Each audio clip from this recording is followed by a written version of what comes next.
السلام علیکم دوستو، کیسے ہیں آپ سب؟ تازہ ترین اپڈیٹ سے آپ کو آگاہ کرتے ہیں کہ پاک بھارت کشیدگی اپنے عروج پر ہے۔ پاکستانی رینجرز نے بھارت کے بی ایس ایف کا نوجوان حراست میں لے لیا۔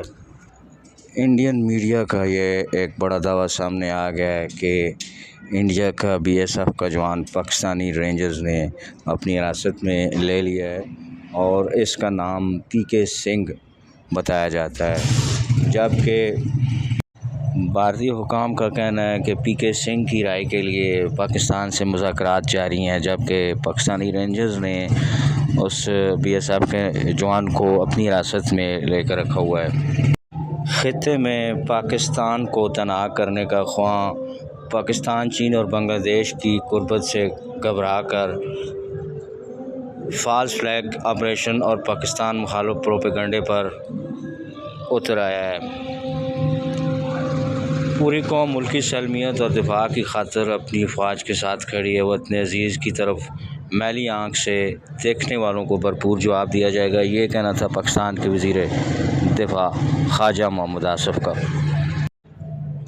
بھارتی پنجاب کا فیروز پور بارڈر جو پاکستان کے ساتھ لگتا ہے، وہاں سے بی ایس ایف کے جوان کو پاکستانی رینجرز نے پکڑ لیا، حراست میں لے لیا ہے۔ اس کی مزید تفصیلات بھی آپ کو ساتھ ساتھ بتاتے ہیں۔ بھارتی بی ایس ایف کا جوان جو کہ پاک آرمی کے رینجرز نے پکڑ لیا، اس کو اپنی حراست میں لے لیا ہے۔ یہ بھارتی میڈیا کا دعویٰ ہے اور بھارتی میڈیا ہی سے پتہ چلا ہے کہ اس جوان کو چھڑانے کے لیے بھارت مذاکرات کر رہا ہے۔ ابھی تک یہ پاکستان آرمی کی حراست میں ہے اور یہ بھارتی پنجاب کا جو بارڈر پاکستانی پنجاب کے ساتھ لگتا ہے، وہاں سے اس کو گرفتار کیا گیا ہے۔